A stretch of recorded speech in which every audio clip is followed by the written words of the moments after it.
အားလုံးပဲမင်္ဂလာပါခင်ဗျာကျွန်တော်ရဲ့ MM မျိုးလိုက် channel ကနေပြီးတော့ဒီကနေ့မှာပြန်လည်ကြိုဆိုပါတယ်ဒီကနေ့မှာကျွန်တော်မိတ်ဆွေထပ်မံပြီးတော့ကျွန်တော်ပြန်လည်မျှဝေတင်ဆက်ပါသည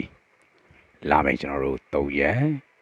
4လပိုင်း2026တောက်ကြနေ့မှာထွက်မယ်ဒီကိုဒီကနေ့မှာထပ်မံပြီးတော့အကောင်းဆုံးကြိုးစားထားတဲ့ site ကိုပြန်လည်မျှဝေတင်ဆက်မယ်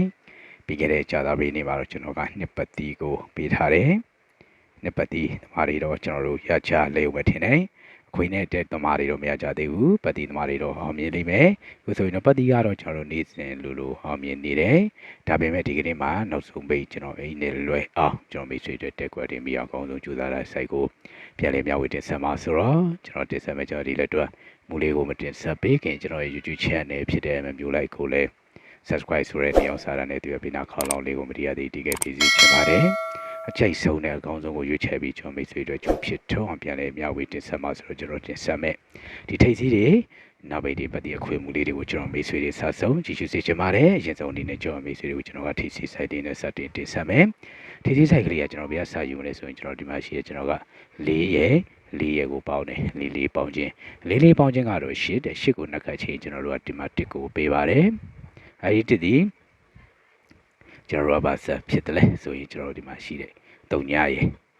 2ရယ်9ရယ်3ည2ကိုပေါင်းကြရတယ်ကျွန်တော်ဒီမှာ1ကိုပေးနှလုံးပေါင်းခြင်းကိုနှက်ခတ်မှုရင်3လုံးပေါင်းခြင်းပြန်ကိုချပေးရမယ်ဒီလိုပုံစံလေးနဲ့ရန်ကိုလာတယ်ကျွန်တော်ကထိစီးကိုလာမယ်ကျွန်တော်ဒီတောက်ကြနေ3ရက်နေ့တော့ထပ်မှန်ပြီးတော့ဒီပုံစံနဲ့အကောင်းဆုံးကြိုးစားပြီးတော့ကျွန်တော်မိတ်ဆွေတွေကိုကျွန်တော်က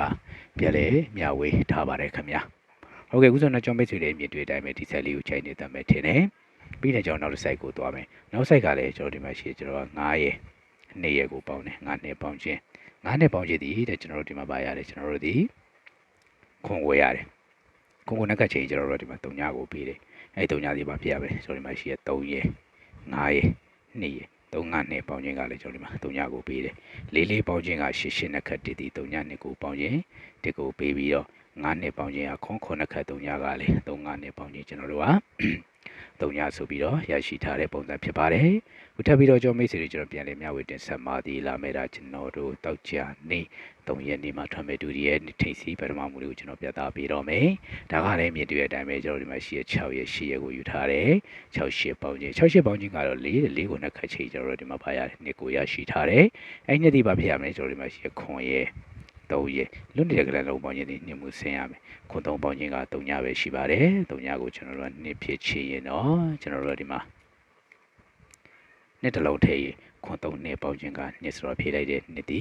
ကျွန်တော်မိတ်ဆွေအတွက်လာမဲ့တာကျွန်တော်တို့တောက်ကြနေ3ရက်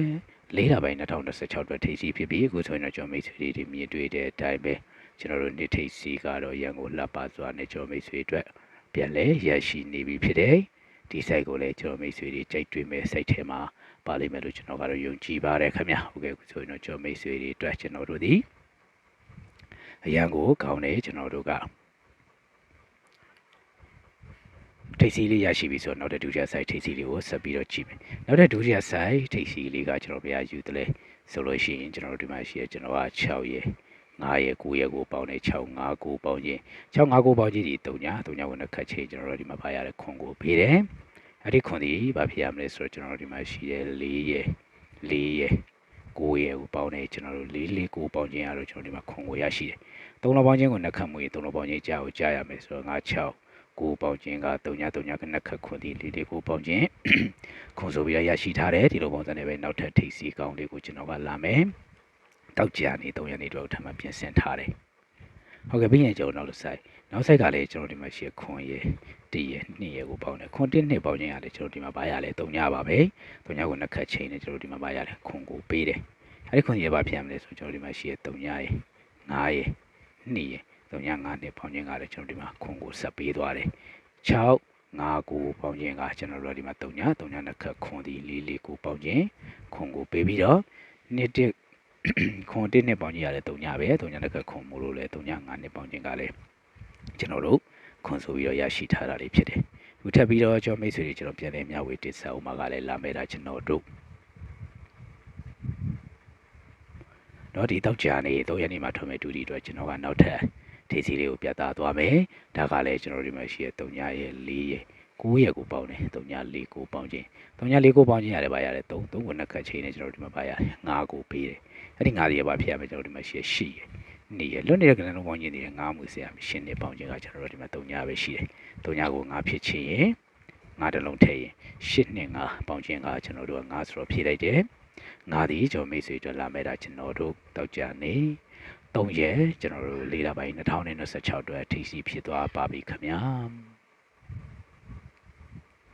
ဟုတ်ကဲ့အခုဆိုရင်ကျွန်တော်မိတ်ဆွေတွေမြစ်တွေ့တိုင်းပဲနှစ်ထိစီနဲ့3ထိစီရရှိပြီဒီထိစီနှလုံးတဲကပဲထိစီကကျွန်တော်မိတ်ဆွေတွေကြိုက်ဆုံးအားရဆုံးဖြစ်မယ်ဆိုတာလေးကိုကျွန်တော်ကို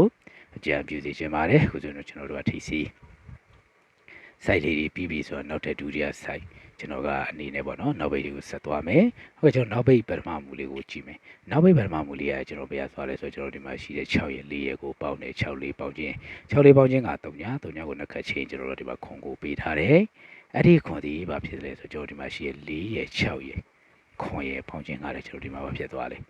ခွန်ဆိုပြီးပေးတယ်နှလုံးပေါင်းခြင်းကိုနှစ်ခတ်မူရင်းနဲ့သုံးလုံးပေါင်းခြင်းမဖြစ်မနေပေးရမယ့်ပုံစံနဲ့နောက်ဘိတ်ပထမမူကိုကျွန်တော်ကလာမယ်ဒီ3ရက်နေ့တောက်ကြနေတို့ထပ်မှန်ပြီးတော့ကောင်းဆုံးအဖြေထားတယ်ကြိုက်တွေ့မဲ့ site ဖြစ်မယ်လို့လည်းယုံကြည်တယ်ကံကောင်းလိမ့်မယ်လို့လည်းမျှော်လင့်ထားတယ်ပြီးရင်နောက် site ဒီမှာလည်းကျွန်တော်တို့က9 3ညပေါင်းခြင်းခွန်3ညပေါင်းခြင်းခွန်3ညပေါင်းခြင်းရလဲခွန်ပဲခွန်ကိုနှစ်ခတ်ချင်းကျွန်တော်တို့ဒီမှာပါရ3ညကိုဆက်ပေးတယ်အဲ့3ညစီလည်းကျွန်တော်ဒီမှာရှိရ9ရက်3ညရက်9 3ညပေါင်းခြင်းကလည်းကျွန်တော်ဒီမှာ3ညကိုပေးတယ်ဒီမှာတဲ့6 4ပေါင်းခြင်းဟာ3ညနှစ်ခတ်ခွန်မို့လို့4 6ခွန်ပေါင်းခြင်းခွန်ဒီမှာလည်းခွန်3ညပေါင်းခြင်းဟာ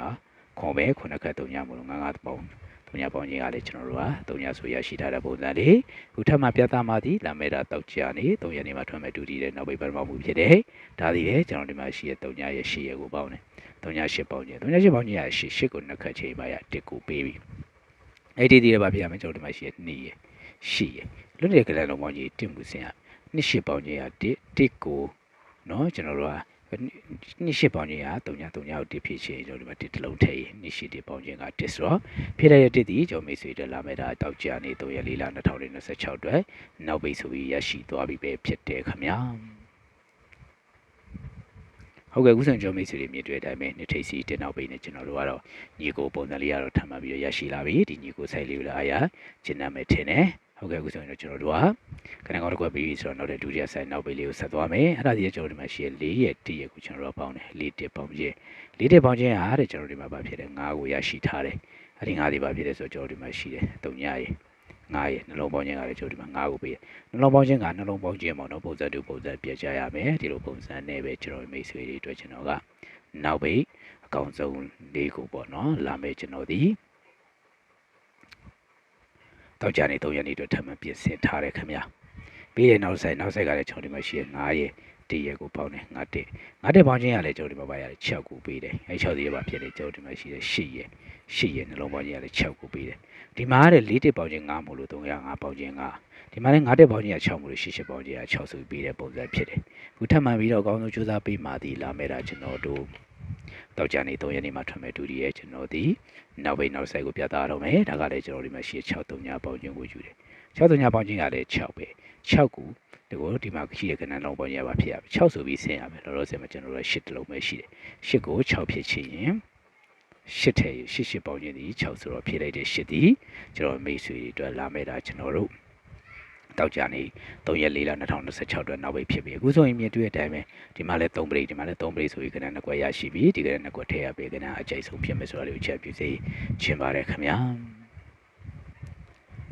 ဟုတ်ကဲ့အခုဆိုရင်ကဏ္ဍနှစ်ကွက်ရရှိပြီနောက်ရက်မှာလည်းကျွန်တော်ကဒီတက်ပုံမကောင်းမွန်တဲ့ site တွေနဲ့ကျွန်တော်မိတ်ဆွေတွေအကောင်းဆုံးစူးစမ်းပြီးတင်ဆက်ပေးအောင်မယ်အဲ့ဒီဗီဒီယိုလေးတွေကိုလည်းအချိန်နဲ့တပြေးညီထပ်မှန်ပြီးတော့ကြည့်ရှုခြင်းနဲ့